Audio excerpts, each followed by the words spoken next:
News counter में अब बात आपकी और हमारी दुश्मन महंगाई डायन की जंग सिर्फ सीमाओं पर नहीं लड़ी जाती है, बल्कि उसका असर आम आदमी की जेब तक भी पड़ता है। यह कैसे हो रहा है? बेशक इजराइल और ईरान में जंग चल रही हो, लेकिन भारत में आम इंसान कैसे दो चार हो रहा है? क्योंकि जंग के अंजाम की वजह से भारत में, दिल्ली में, देश में महंगाई बेलगाम हो गई है।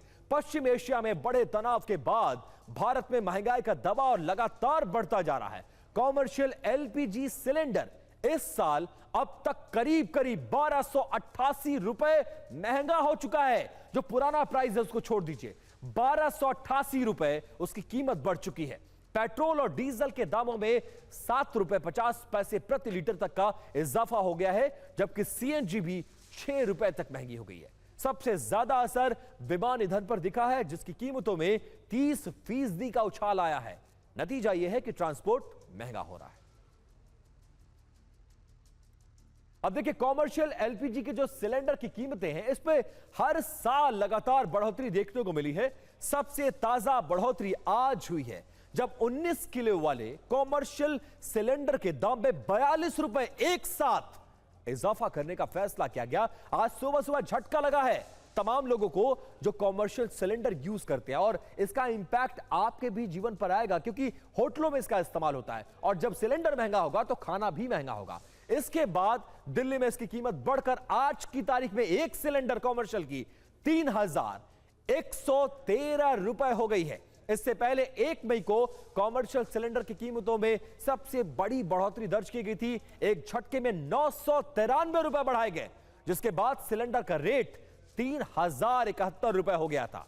7 मार्च को भी तेल कंपनियों ने कॉमर्शियल सिलेंडर के दाम 142 रुपए 50 पैसे बढ़ाए थे। इस बढ़ोतरी के बाद सिलेंडर की कीमत 1883 रुपए हो गई थी। वही साल की शुरुआत में 1 जनवरी को कॉमर्शियल सिलेंडर 111 रुपए महंगा हुआ था। तब दिल्ली में 19 किलो वाले सिलेंडर का रेट बढ़कर 1740 रुपए हो गया था। यानी सिर्फ 6 महीनों में कॉमर्शियल सिलेंडर की कीमतों में कई चरणों में बढ़ोतरी हुई है, जिसका सीधा असर होटल, रेस्टोरेंट, कैटरिंग और छोटे कारोबारियों पर लगातार पड़ रही है। अब ये तो डिटेल्स, अब कुछ आंकड़े देखिए। अब हम इन 6 महीनों का कैलकुलेशन करते हैं और आपको दिखाने की कोशिश करते हैं कि जनवरी 2026 में यही कॉमर्शियल सिलेंडर कितने का था। एलपीजी सिलेंडर इसी जनवरी में साल 2026 में 1691 रुपए 50 पैसे का था, जो सिर्फ 6वें महीने में जून के पहली तारीख को, इस महीने जून के पहली दिन और पहली तारीख में हम खड़े हैं, जून 2026 में बढ़कर 3113 रुपए 50 पैसे पर पहुंच गया। यानी सिर्फ 5 महीनों में 1422 रुपए की बढ़ोतरी हुई है। प्रतिशत में अगर देखा जाए तो कॉमर्शियल सिलेंडर करीब 84% महंगा हो गया है। और अब बात 5 किलो वाले छोटू सिलेंडर की, जो आमतौर पर गरीब तबके के लोग यूज करते हैं। 30 अप्रैल 2026 को इसकी कीमत 549 रुपए थी, जो छोटा वाला सिलेंडर आता है, लेकिन 1 जून को इसकी कीमत बढ़कर 821 रुपए 50 पैसे हो गई है। यानी महज 1 महीने के आसपास में छोटू सिलेंडर की कीमतों में 272 रुपए का इजाफा हुआ है। प्रतिशत के हिसाब से यह बढ़ोतरी करीब 49.5 मतलब 50% है। यानी बड़े कॉमर्शियल सिलेंडर से लेकर छोटे एफटीएल सिलेंडर तक दोनों श्रेणियों में कीमतों ने तेज रफ्तार पकड़ ली है। यह तो कॉमर्शियल और छोटे सिलेंडरों की बात थी। अब हवाई जहाज के ईंधन की बात कर लेते हैं, और उसका कितना इंपैक्ट आप पर आ रहा है वो भी जानना बहुत जरूरी है।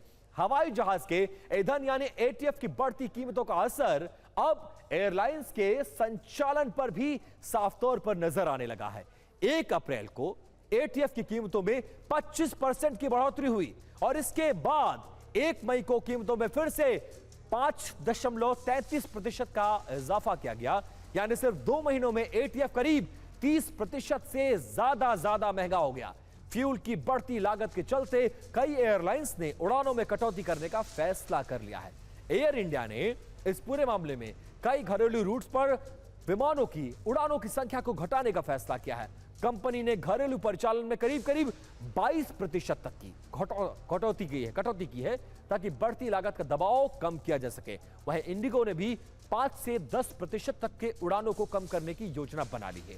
दिल्ली और मुंबई से जुड़े कई प्रमुख रूट पर इस फैसले से उड़ान प्रभावित हो सकती है। उधर एयर इंडिया एक्सप्रेस ने जून से अगस्त के बीच 145 साप्ताहिक उड़ानें रद्द करने का फैसला कर लिया है और कंपनी का इस बाबत कहना है कि बढ़ती परिचालन लागत और संसाधनों के बेहतर इस्तेमाल के लिए इस कदम को उठाया गया है।